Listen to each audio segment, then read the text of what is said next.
महेंद्रगढ़ जिले का कपिल नाम का एक शख्स अपनी आंखों में पुलिस भर्ती का सपना लेकर पंचकुला में फिजिकल टेस्ट के लिए पहुंचा तो जरूर, लेकिन वापस आया तो उसका कफन में लपटा लिपटा हुआ शव।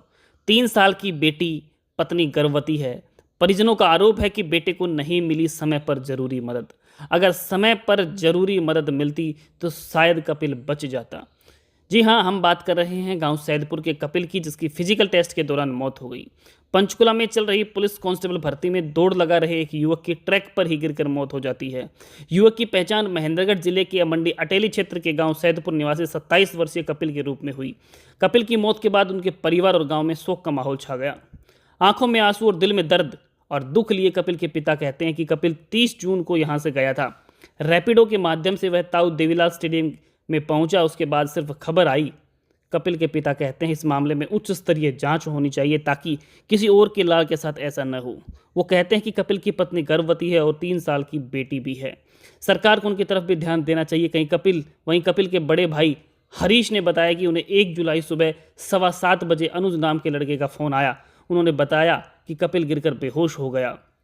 यह बताते हुए भावुक होकर रो पड़ते हैं और कहते हैं कि 5 घंटे में हम पंचकुला गए। वहां भाई को चंडीगढ़ सेक्टर 32 ले जाया गया, जहां उसका शव मोर्चरी में रखवाया गया था।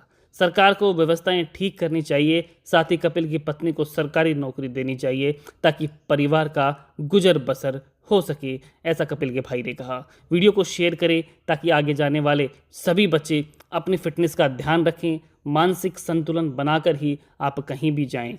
वीडियो शेयर करें और देखते रहिए इंडिया न्यूज़ 16। कपिल की मौत को किस तरह से देखते हैं?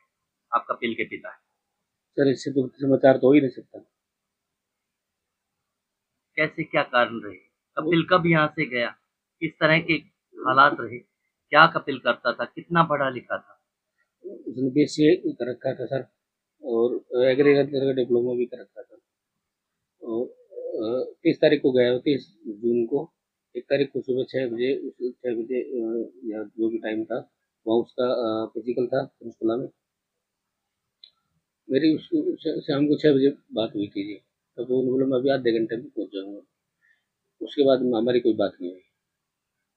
कैसे सूचना मिली कि कपिल के साथ ये हादसा हुआ है? कपिल के बड़े भाई के पास वहाँ से फ़ोन आया जी, एक मैं पुलिस वाला बोल रहा हूँ और वो आपका भाई भाई ट्रैक पे गिर गया, और हमने उसको सेक्टर 32 हॉस्पिटल में एडमिट करवाया है। कपिल की कितनी आयु थी? उसकी 27 साल चल रहा था जी।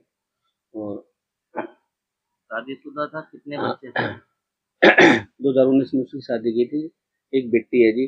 और अब जो उसकी पुत्र, वो जो वाइफ है, वो भी प्रेग्नेंट है। 6 महीने की प्रेग्नेंट है जी। सरकार से क्या मांग? सरकार से हमारी एक तो यही मांग है जी, हमारे बच्चे के साथ क्या हुआ उसकी न्यायिक जांच हो, उसकी फुटेज हमें दिखाई जाए। वीडियो फुटेज जो भी है वो कैसे गिरा है, क्या हुआ उसके साथ, उसकी फुटेज हमें दिखाई जाए। दूसरी बात यह है, वो उसके जो बच्चे अनाथ हो गए, एक तो बच्चे ने जन्म भी नहीं लिया, वो भी अनाथ हो गया, तो उनके बच्चों के लिए सरकार, उसकी मम्मी को सरकारी नौकरी दी जाए, मतलब उसकी वाइफ को सरकारी नौकरी दी जाए, जिससे उसका जीवन पर अच्छे से गुजर सके। आपका जीवन यापन किस तरह और से चलता दूसरी बात ये जी, सरकार ऐसी व्यवस्था करे, भाई जो भी बच्चे वहाँ ट्रैक पे दौड़ते हैं या जो फिजिकल करते हैं, वो किसी के बच्चे के साथ ऐसी दुर्घटना आगे ना हो। है? आप खुद यहाँ से पंचकुला गए थे, बेटे के हालात के जब बारे में पता लगा हाँ, तो कितने समय में आप पहुंचे और वहां जाने के बाद क्या दृश्य दिखा?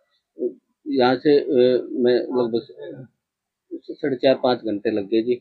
और वहाँ पहुँचा तो उससे पहले किसी ने ये नहीं बताया भाई आपकी बेटे की डेथ हो गई है। वहाँ पहुँचने के बाद हमें अच्छी स्टाफ सिलेक्शन कमीशन है, उसके 2 मेंबर मिले। उन्होंने भी हमें लास्ट सी ब्लॉक में बुलाया जहाँ मोर्चरी होती है। वहाँ बुलाने के बाद बताया मुझे कपिल कहाँ है, किस रूम में, बोलो वहाँ मोर्चरी में भैया। उससे पहले हमें किसी ने ये जानकारी नहीं दी कि भाई आपका बेटा इस दुनिया में नहीं रहा। बेटे के जाने का दुख है। सर इससे बड़ा तो कोई दुख संसार में शायद नहीं होगा। परिवार का पालन पोषण किस तरह से करते थे, क्योंकि वो भी एक अनएम्प्लॉयड पर्सन था? सर अच्छे मेहनती बच्चे थे, और हम भी अपनी खुद मेहनत करते हैं जी। जमींदारे पे डिपेंड है, पूरे के पूरे खेती और किसान है। खेती बाड़ी भी करते हैं, दुकान है सर। नाम आज़ाद है। मैं कपिल का सर बचपन से दोस्त रहा हूँ। सागरपुर गाँव मेरा। स्कूल में हम साथ ही पढ़े लिखे हैं। कॉलेज में साथ रहे थे। लगभग हमारी 15 साल से दोस्ती है। किस तरह की नेचर थी कपिल की, किस तरह का मिलन था? सर मैं कपिल को दोस्त न करके भाई कहना ज़्यादा वो समझूंगा इसमें। मेरा कोई सगा भाई नहीं है, लेकिन कपिल मेरे सगे भाई से बढ़ के थे। तो मेरा तो ये लगा लो भाई बराबर चला गया। मैं ये कहना चाहूँगा सर कि जैसे उस ट्रैक पे हमारे पास काफ़ी वीडियो वायरल हो रही है अभी, हमारे देखने में आ रही है। कल तक तो हम भी ये समझते कि सर हार्ट अटैक वगैरह से या ऐसे ऑन द स्पॉट उसकी डेथ हो गई होगी। लेकिन काफ़ी इंस्टाग्राम पे वीडियो वगैरह हमने देखी है, वायरल हुई। वहाँ पे जो बच्चे जो मौजूद थे, जो बाहर ट्रैक के बाहर थे, वो जो वीडियो बना रहे हैं कपिल की, वहाँ पे जो लेटा हुआ है ट्रैक पे रोड पे, तो सर काफ़ी समय तक कोई भी मदद उस तक नहीं पहुँची थी। सच्चाई ये है सर। उन वीडियो के आधार पर ये कहना ज़्यादा सही होगा कि सर वहाँ पे लापरवाही हुई है इलाज में। हम भी सर रेस मारते हैं, हमने भी तैयारी की है, लेकिन सांस फूलना अलग होता है सर, और आदमी की मौत हो जाना अलग होता है। सांस फूलने से सर किसी की मौत नहीं होती। उसी टाइम यदि उसको पानी या हवा मिल जाता तो आज वो इस दुनिया में होता सर। तो कहीं न कहीं एचएसएससी प्रशासन की नाकामयाबी समझते सर हैं? बिल्कुल समझते हैं, और इसकी सर सीसीटीवी फुटेज वहाँ पे जो भी है, जिस टाइम कपिल की एंट्री हुई, किस ट्रैक से वो दौड़ा, कहाँ पे जाके उसकी हालत खराब हुई और कितना समय प्रशासन को उस तक पहुँचने में लगा, इसकी सर हमें जाँच होनी चाहिए। और हम भविष्य में सरकार को यही कहेंगे कि जैसा हमने हमारा भाई खोया है, ऐसा किसी के साथ ऐसा ना हो। वो भी आगे सावधानी बरते कि हाँ भई, इतनी बड़ी क्षति हुई है, तो आगे किसी माँ के बेटे के साथ ऐसा नहीं होना चाहिए सर। और हमें सर कुछ वो नहीं है, वहाँ की सीसीटीवी फुटेज दिखा के हमें ये तसल्ली कर दे कि हाँ भाई, हमने मदद पहुँचाई थी या नहीं पहुँचाई। हमें सर ये रिक्वेस्ट है, इसकी जाँच करवाया जाए निष्पक्ष, जो भी इनके अधिकारीगण हैं। कपिल की जो वाइफ जी सर। उनके लिए सरकार और प्रशासन से क्या माँग है? सर माँग तो देखो जी, कभी भी कमी पूरी नहीं हो सकती है। उन्होंने अपना पति खोया, इन्होंने अपना बेटा खोया, वो कमी सर कोई पूरी नहीं कर सकता, ना सरकार कर सकती है, ना कुछ वो कर सकता।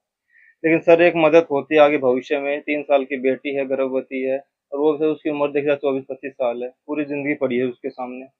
तो सर सरकार जो भी उसकी क्वालिफ़िकेशन के हिसाब से यदि जो भी उसको सरकार नौकरी प्रोवाइड कर सकती है, तो सर ज़रूर की जाए। और जो भी मदद करना चाहे आर्थिक या नौकरी के हिसाब से, तो सर सरकार को ज़रूर करनी चाहिए। आप कपिल से बचपन से दोस्त रहे हैं, सर किस तरह का नेचर था? सर नेचर पे हम आधा टाइम साथ में बिताते थे। हमने साथ रह के तैयारी की हर चीज़ की। साथ में खाते-पीते, साथ में रहते सर हर टाइम। हम सुख-दुःख में हर टाइम साथ रहे हैं सर।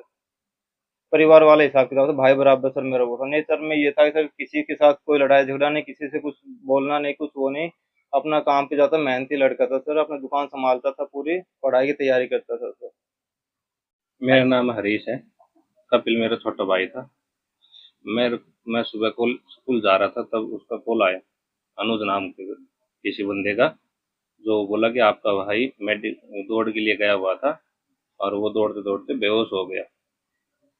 और ये बात 7:13 पे उन्होंने मेरे को कॉल करके बताई। सुबह 7 बजे सुबह 7:13 1 जुलाई को। 1 जुलाई को। उसके बाद क्या हुआ कि कुछ टाइम के बाद 4 से 5 मिनट बाद उनका दोबारा कॉल आया कि हमने सेक्टर 6 हॉस्पिटल से उसको सेक्टर 32 चंडीगढ़ हॉस्पिटल में एडमिट करा दिया, रेफर कर दिया, उनकी हालत क्रिटिकल, आप आके मिल लो। इतना उन्होंने बताया। उसके बाद उनका कोई कॉल वॉल नहीं आया हमारे पास। आप उनके रियल ब्रदर हैं, हाँ जी, मैं उनका सगा भाई हूँ। तो क्या मानते हैं जैसे भाई के साथ जो हादसा हुआ उसको किस नज़रिए से देखते हैं? भाई के साथ हादसा बहुत ही गलत हुआ, और ऐसा नहीं था कि वो दौड़ नहीं लगाता था, वो उसने बहुत सी दौड़ लगाई हुई है और वो रोज ग्राउंड में प्रैक्टिस भी करता था, और पूरे दिन भी मजदूरी भी करता था, कट्टे धोने सर, हेल्थ में अच्छा। भावुक ना होइए, जानता हूँ भाई के जाने का दुख है, लेकिन जिसका समय था, समय हो गया था, लेकिन अब सरकार से क्या मांग? हमने वीडियो देखी जो बच्चों के द्वारा बनाई हुई थी, तो उसमें दिख रहा है कि 15-20 मिनट या 25 मिनट तक उसको कोई वो नहीं दिया गया। वो 6:30 की है हमारे पास, जब वो एडमिट के लिए बोला तो 7:15-13 पे कॉल आया था। तो इतने टाइम उसको कहाँ पे क्यों क्यों रखा गया, उसको तुरंत अस्पताल क्यों नहीं ले जाया गया? तो इसकी निष्पक्ष जांच कराए, और में हो सकता है तो सीबीआई जांच करवाई जाए। मेरा नाम ईश्वर मास्टर है। मैं सैदपुर गांव का रहने वाला हूं। कल ये जो घटना हुई कपिल के साथ, ये बड़ी ही दर्दनाक घटना है। पूरा गांव इस घटना से सहमा हुआ है। हम सब लोग जानते थे कि वो बड़ा ही सज्जन और मेहनती लड़का था। शादीशुदा भी है, एक बच्ची है और उनकी पत्नी 6-7 महीने की गर्भवती है। ऐसी स्थिति में पूरा परिवार निढाल हुआ पड़ा है। हम सरकार से ये मांग करते हैं कि सरकार इस मामले की सीबीआई जांच हो, ताकि हमें पूरी सच्चाई का पता चल सके ये दुर्घटना किस प्रकार से घटित हुई। दूसरी, सरकार से ये बड़ी मांग है कि उनकी पत्नी, जिनका 3 महीने की छोटी बच्ची है और 6-7 महीने की गर्भवती है, उसको सरकार उनकी स्टडी के अनुसार, उनकी पढ़ाई के अनुसार कोई गवर्नमेंट जॉब उपलब्ध करवाए, ताकि उनका जीवन यापन हो सके। और गवर्नमेंट से यही है कि इस प्रकार की घटनाएं आगे ना घटित हों, इस प्रकार से पूरी व्यवस्था की जाए, ताकि पूरे समाज में, पूरे देश में या पूरे प्रदेश में इस प्रकार की जो घटनाएं घटती हैं, उसके लिए किसी माँ को अपना बेटा खोना पड़ता है, किसी पत्नी को अपना पति और किसी बहन को अपना भाई, ऐसी घटनाएं आगे ना हो।